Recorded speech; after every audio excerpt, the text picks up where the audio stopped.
Good day everyone, my name is Shikina Yabut, BS Biology to Ecology. Today I'll be presenting the introduction of Chapter 9, Sustaining Biodiversity and the Species Growth. How human activities destroy and degrade biodiversity. First, what is biodiversity? Biodiversity is the amount of variety of life on Earth.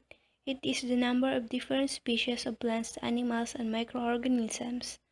It includes organisms from Earth's vastly different ecosystems, including deserts, rainforests, coral reefs, grasslands, tundra, and polar ice caps. What are the importance of biodiversity? First, ecological life support. Biodiversity provides functioning ecosystems that supply oxygen, clean air and water, pollination of plants, pest control, wastewater treatment, and many ecosystem services. Second, recreation. Many recreational pursuits rely on our unique biodiversity, such as bird watching, hiking, camping, and fishing. What are the benefits of biodiversity? First, increase ecosystem productivity. Each species in an ecosystem has a specific niche which a role to play. Second, support a larger number of plant species and therefore a greater variety of crops. Protect freshwater resources. Promote soils formation and protection. Provide for nutrient storage and recycling. Aid in breaking down pollutants. Contribute to climate stability. Speed recovery from natural disasters. Provide more food resources. Provide more medicinal resources and pharmaceutical drugs. Offer environments for recreation and tourism. What are the benefits of biodiversity? First, increase ecosystem productivity. Each species in an ecosystem has a specific niche which a role to play. Second, support a larger number of plant species and therefore a greater variety of crops. Protect freshwater resources. Promote soil formation and protection. Provide for nutrient storage and recycling. Aid in breaking down pollutants. Contribute to climate stability. Speed recovery from natural disasters. Provide more food resources. Provide more medicinal resources and pharmaceutical drugs. And lastly, offer environments for recreation and tourism. How do humans destroy biodiversity? Direct or indirect actions by humans have resulted in the decrease of biodiversity. Some of the direct human drivers are changes in local land use and land cover, species introductions or removals, external inputs, harvesting, air and water pollution, and climate change.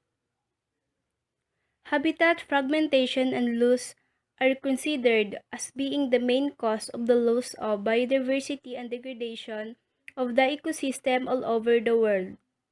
Human actions are greatly responsible for habitat fragmentation, and loss of these actions alter the connectivity and quality of habitats.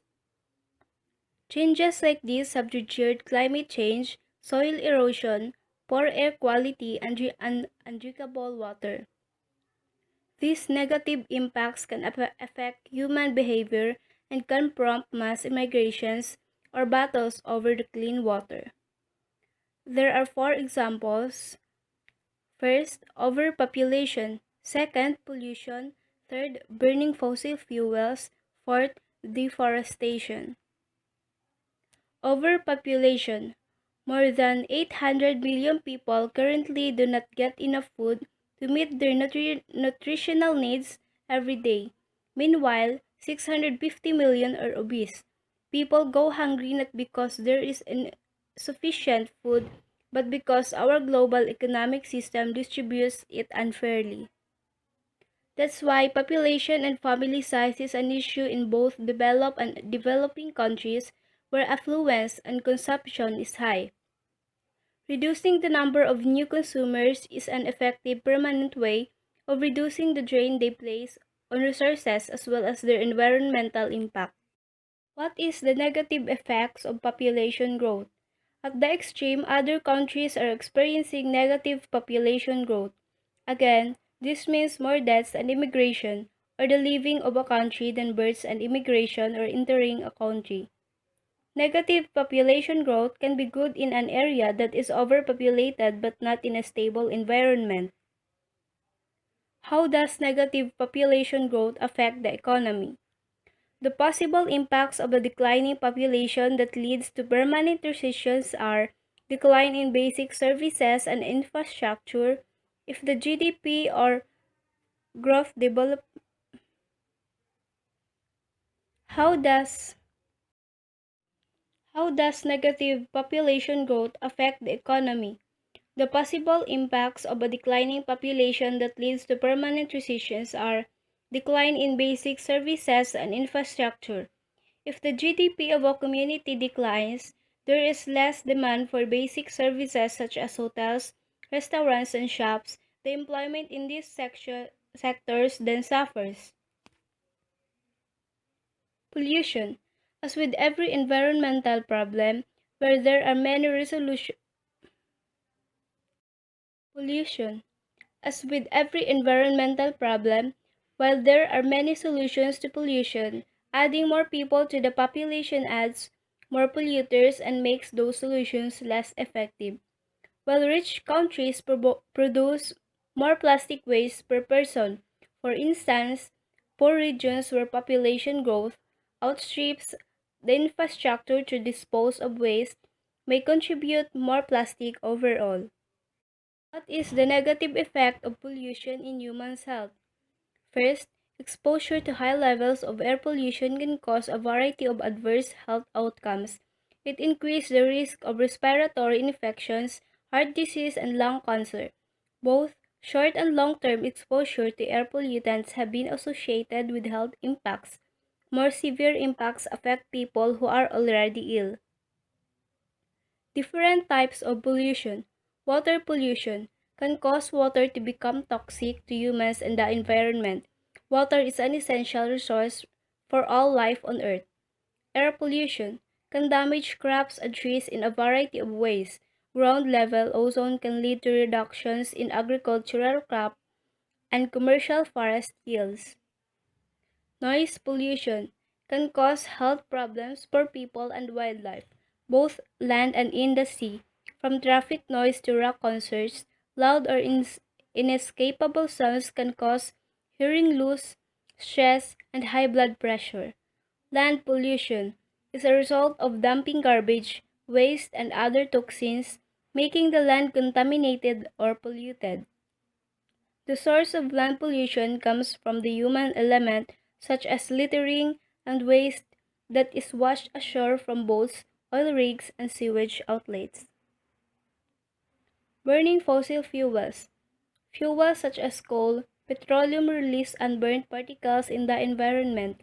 The particles result in air pollution and cause respiratory disease such as respiratory illness, lung damage, ozone or smog effect, reduces the ability of blood to bring oxygen to the blood cells and tissues, liver and kidney. What is the impact of fossil fuels on our planet? When fossil fuels are burned, they release large amounts of carbon dioxide, a greenhouse gas, into the air. Greenhouse gas trap heat in our atmosphere, causing global warming. Deforestation. The loss of trees and other vegetation can cause climate change. Desertification, soil erosion, fewer crops, flooding, increased greenhouse gases in the atmosphere, and a heat host of problems for indigenous people. Land area modified by human action. Global land use for food productions. Area modified by human action. Here are the examples of global land use for food production. Many changes in land use are a consequence of the increase in human population and the resulting demand for more resources among the minerals, soil, and water. This demand now exceeds that which Earth can provide sustainably. The long-term sustainability issue is more serious than but exacerbated by climate change. Over the last half century, numerous impacts of changes in land use have been identified. In the 1970s, it was recognized that changes in albedo and evapotranspiration due to clearing and overgrazing had led to local decrease in rainfall. In the 1980s, the role of land use changes in the carbon cycle was highlighted. Many papers since the late 1990s have drawn attention to the effects of land use and use on biodiversity, ecosystem services, and soil degradation. Mining, infrastructure expansion, and the urban development are obvious ones. Plowing moves a huge amount of earth and leads to accelerated erosion. Grazing and logging also increase erosion. Second, the rest is carried away by streams and rivers. Assessments of the percentage of ice-free land affected by human action vary from 20% to 100%. Humans appropriate 20% to 40% of Earth's potential net primary biological production. Nearly 24% of Earth's surface area likely experienced decline in ecosystem functions and productivity between 1981 and 2003. As of 1995, 43% of Earth's surface area had experienced human-induced degradation. More than 75% of Earth's ice-free land area could no longer be considered wild. Changes through time in cropland, pasture, forest, and urban land. Forest clearing, wetland filling, stream channeling, underrooting, and road and building construction are often part of a systematic effort that produces a substantial change in the ecological trajectory of a landscape or a region. As human population grows, the terrestrial and aquatic ecosystems they may use be transformed by the efforts of human beings to find and produce food, adapt the landscape to human settlement, and create opportunities for trading with other communities for the purposes of building wealth. Biodiversity losses typically accompany these processes. An urban area is one in which the population density exceeds a minimum value. Different countries, however, use different minima, ranging from 200 to 400 people square kilometer. Methodologically, the problem is the lack of a standard remote sensing technique for identifying urban areas. Common approaches use either the intensity of night lights or the extent of impervious ground. The former varies spatially because more affluent countries use more power. The latter overlooks open space around houses that nonetheless has been modified by human action. There are five threats to biodiversity. Five threats to biodiversity. Five important drivers of biodiversity loss are habitat loss and degradation, which is any thinning, fragmentation, or destruction of an existing natural habitat reduces or eliminates the food resources and living space for most species. Species that cannot migrate are often wiped out. Invasive species, which are non-native species that significantly modify or disrupt the ecosystems they colonize, may outcompete native species for food and habitat, which triggers population declines in native species. Invasive species may arrive in new areas through natural migration or through human introduction. Second, overexploitation, which is the harvesting of game animals, fish, or other organisms beyond the capacity for surviving populations. To replace their losses results in some species being depleted to very low numbers and other being driven to extinction. Pollution, which is the addition of any substance or any form of energy to the environment at a rate faster than it can be dispersed, diluted, decomposed, recycled, or stored in some harmless form contributes to biodiversity loss by creating health problems in exposed organisms. In some cases, exposure may occur in doses high enough to kill outright or create reproductive problems that threaten the species' survival. Climate change associated with global warming, which is the modification of Earth's climate caused by the burning of fossil fuels, is caused by industry and other human activities. Fossil fuel combustion produces greenhouse gases that enhance the atmospheric absorption of infrared radiation or heat energy and trap the heat, influencing temperature and precipitation patterns. The example of palm oil plantation in Indonesia. As you can see, the difference between palm oil production in Indonesia before Indonesia and Indonesia expanding palm oil operations bring harm to humans and species. Palm oil farmers are intentionally setting fires in the rainforest habitat at an alarming rate in order to create palm oil plantations. This practice releases huge amounts of carbon in the atmosphere and threatens the foundation of one of the most biodiverse places on the planet. The expansion of palm oil industry in Indonesia has already consumed about 80% of its forest. Why is palm oil harmful to the environment? The 40 billion palm oil industry is notorious for wiping out rainforests, displacing indigenous peoples, sweeping carbon in the atmosphere, and driving the orangutan and other animals toward extinction. Rate of species loss and extent of biodiversity loss. The rate of biodiversity loss is most pronounced on species whose population are decreasing. The loss of genes and individuals threatens the long-term survival of a species, as mates become scarce and risk from inbreeding rise when closely related survivors mate. The wholesale loss of productions also increase the risk that a particular species will become extinct. Diversity loss also threatens the structure and power functioning of the ecosystem.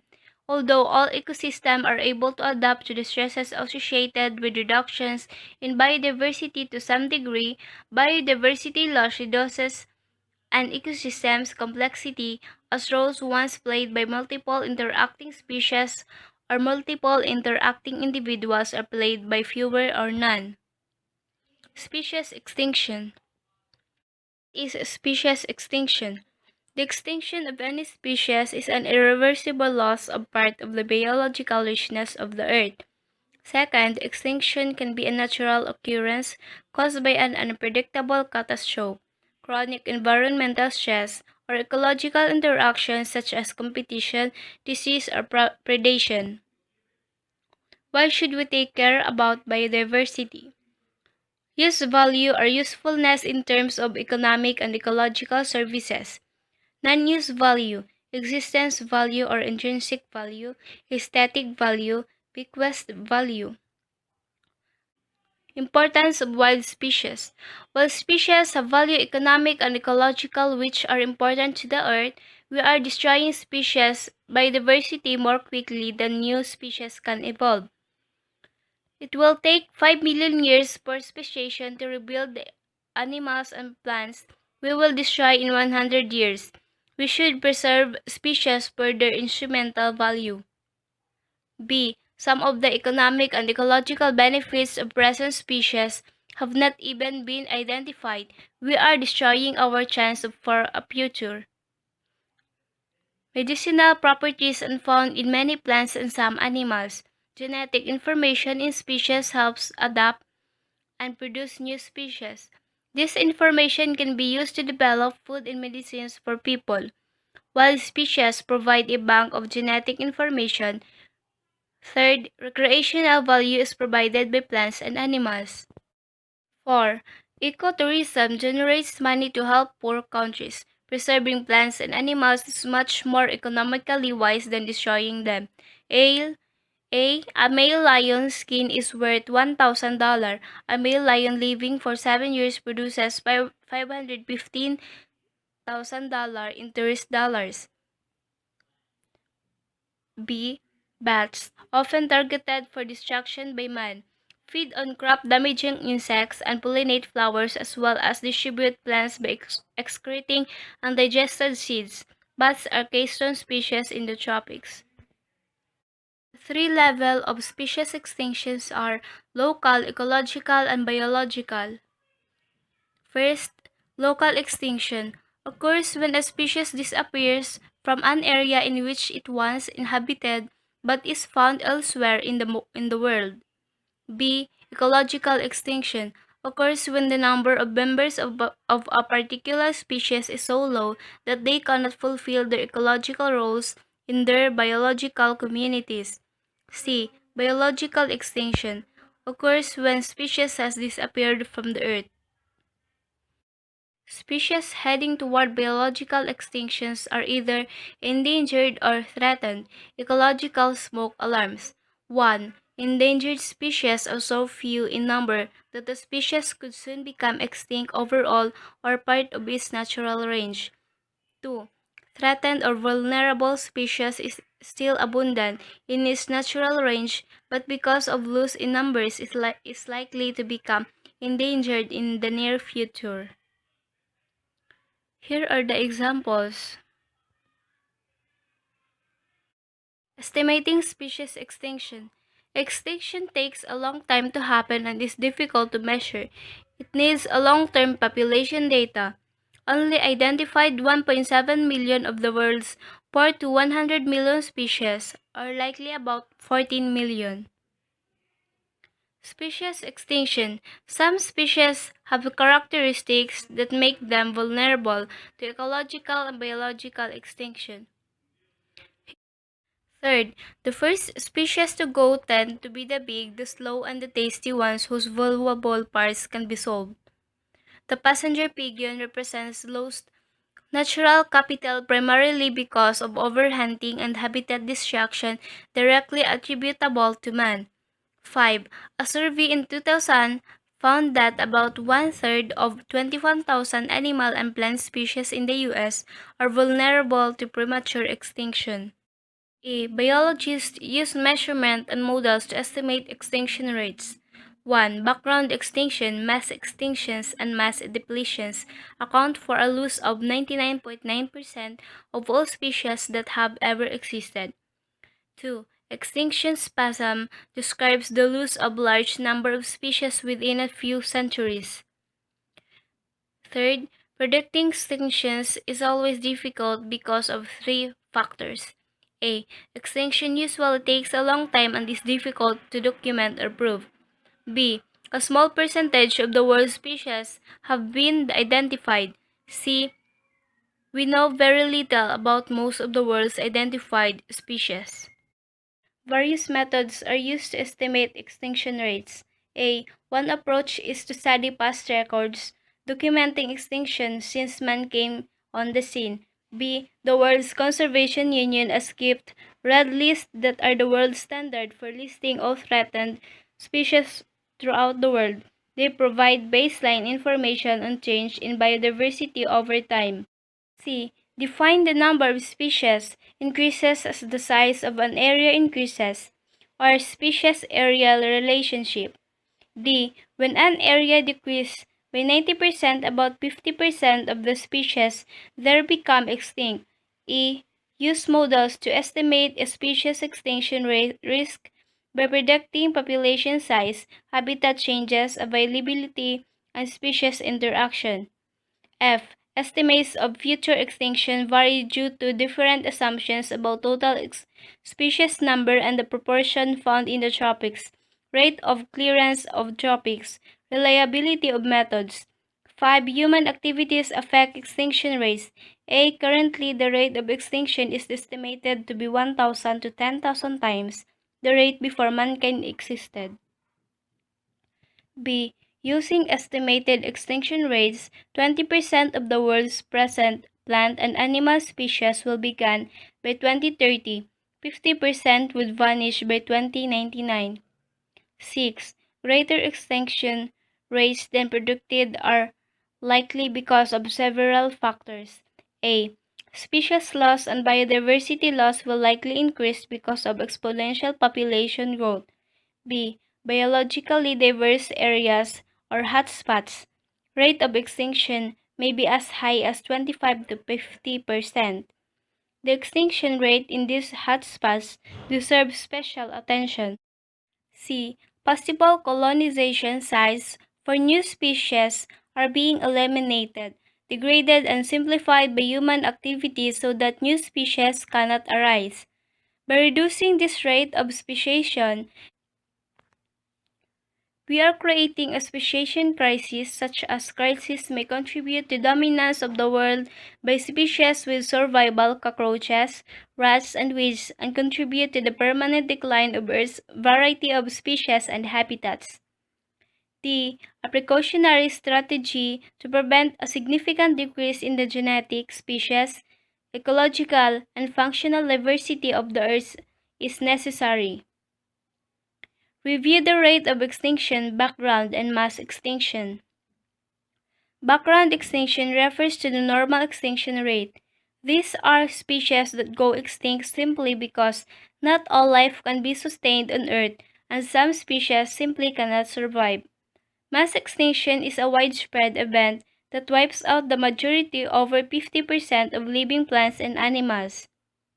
Certainly, periods following a mass extinction are exemptions to the rule of steady states, and so are periods following any major increase in the value of the steady state. During both types of periods, diversity tends to rise more or less monotonically. Nevertheless, during Paleozoic Ion, the Earth has experienced only 5 mass extinctions and a similar number of major increases in steady state: invasion of the land, invasion of the muddy seafloor, radiation of angiosperms. Each such event appears to have generated more than 10 of response in species diversity, habitat loss, degradation, and fragmentation. There are several causes of depletion and premature extinction of wild plants and animals. The acronym HIPPO describes these causes. A. The loss, degradation, and fragmentation of habitat are the greatest threat to a species. Number 1. Deforestation in tropical forests is the greatest species eliminator, followed by loss of wetlands and plowing of grasslands. 2. Temperate biomes have been compromised by widespread development over the last 200 years. Emphasis is now shifting to the tropics. Reduction in ranges of 4 wildlife species, mostly due to habitat loss or overharvest. 3. Major habitat disturbance factors are, in order of importance: agriculture, commercial development, water development, outdoor recreation, and livestock raising and pollution. 4. Endemic species, those found nowhere else on Earth and are often found in habitat islands, are a habitat surrounded by a different one, such as a national park surrounded by logging, mining, and other activities. A. Habitat fragmentation leads to species vulnerability to predators and diseases. B. Species are limited in their ability to colonize new areas, find mates, and food. 5. Approximately 70% of the world's known species of birds are declining in numbers, and 1 in 6 species is threatened with extinction due to habitat loss and fragmentation. Non-native species are the second greatest threat to birds. 6. Birds are excellent environmental indicators because they live in every climate and biome, respond quickly to the environmental changes in their habitats, and are easy to track and count. 7. Birds have important ecological roles such as helping to control rodents and insects, pollination of flowering plants, seed dispersal, and as scavengers of dead animals. Invasive species. Many non-native species provide us with food, medicine, and other benefits, but a few can wipe out native species. The example are kudzu vine was introduced in US to control erosion. It has taken over native species habitats. Uses for kudzu. Almost every part of the plant is edible. Provides a starch used in beverages and gourmet confections. provides herbal remedies for several diseases, is a use of fiber for paper that could replace uses of trees. The example of invasive species. Many invasive species had introduced intentionally.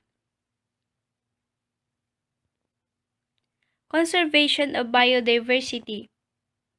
Earth's 25 terrestrial hotspots of biodiversity, as identified by British environmental scientist Norman Myers and colleagues. These 25 regions, though small, contain unusually large numbers of plants and animal species, and they also have been subjected to unusually high levels of habitat destruction by human activity. Biodiversity hotspots are indicated on a world map. Most hotspots occurred in coastal regions and on islands.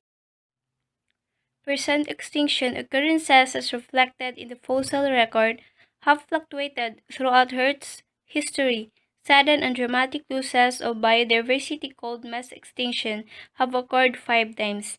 Conservation International has identified 34 biodiversity hotspots, which cover only 2.3% of the Earth's surface, but have endemic to them 42% of the terrestrial vertebrate species and 50% of the world's plants.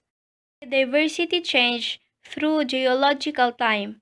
The number of species on the planet or in any geographical area is the result of an equilibrium of two evolutionary processes that are ongoing: speciation and extinction. Both are natural birth and deaths. Processes of macroevolution. When speciation rates begin to outstrip extinction rates, the number of species will increase. Likewise, the number of species will decrease when extinction rates begin to overtake speciation rates. Implementing solutions for each of these causes of biodiversity loss will relieve the pressure on species and ecosystems in their own way, but conservation biologists agree that the most effective way to prevent continued biodiversity loss is to protect the remaining species from overhunting and overfishing, and to keep their habitats and ecosystems that rely on intact and secure from species invasions and land use conversion. In addition, a number of areas rich in unique species that could have served as priorities for habitat protection have been identified, such as hotspots are regions of high endemism, meaning that the species found there are not found anywhere else on Earth. Ecological hotspots tend to occur in tropical environments where species richness and biodiversity are much higher than in ecosystems closer to the poles. What is speciation crisis? Speciation results from a number of processes. In all of species are nurseries for other species. Ultimately, that is why the future of speciation is bound up inextricably with the future of species diversity itself.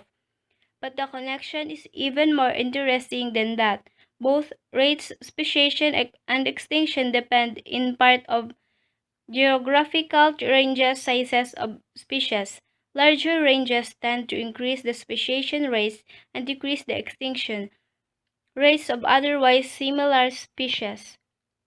That gives us a parameter to examine the area of the biogeographical province available to life.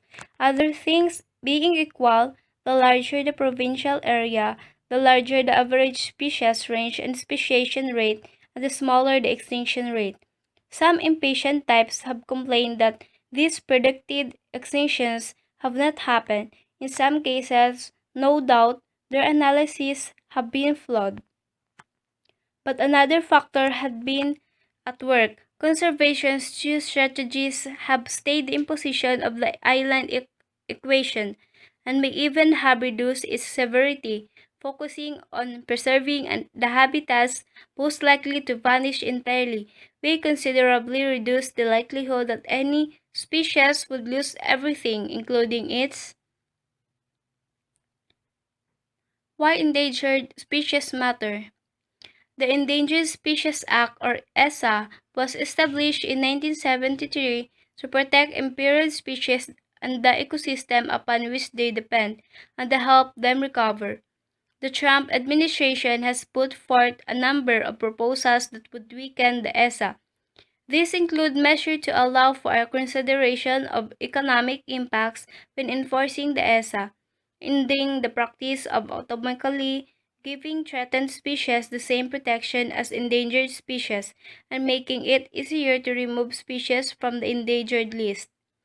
Extinction rates are accelerating. 99% of all species that have ever lived have gone extinct over the course of five mass extinction, which in the past were largely a result of extinction rates are accelerating. 99% of all species that have ever lived have gone extinct over the course of five mass extinctions, which in the past were largely a result of natural causes such as volcano eruptions and asteroid impacts. There are also other threats to species such as the pervasive plastic pollution in the ocean. A recent study found that 100% of sea turtles had plastic or microplastic in theirs. Today, the rate of extinction is occurring 1,000 to 10,000 times faster because of human activity. The main modern causes of extinction are the loss of degradation of habitat, mainly the deforestation, overexploitation or hunting, overfishing, and invasive species, climate change, and nitrogen pollution. According to the International Union of Conservation of Nature's Red List of threatened species, over 26,500 species are endangered of extinction. This includes 40% of amphibians, 34% of conifers, 33% of reef-building corals, 25% of mammals, and 14% of birds. In the U.S., over 1,600 species are listed as threatened or endangered. A 2018 report by Endangered Species Coalition found that 10 species in particular are imperiled by the Trump administration's proposals. California condor, giraffe, hellbender salamander, humboldt marten, leatherback and loggerhead sea turtles, red wolf, rusty patch bumblebee, San Bernardino kangaroo rat, West Indian manatee, and western yellow-billed cuckoo. What are the consequences of extinction?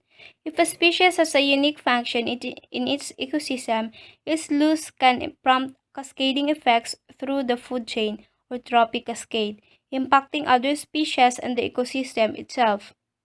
What you can do about extinction? Extinction is hard to see. We may not realize how much of the natural world has been lost because of the baseline shift with every generation. Past generations would regard what we see as natural today as terribly damaged, and what we see as damaged today our children will view as natural.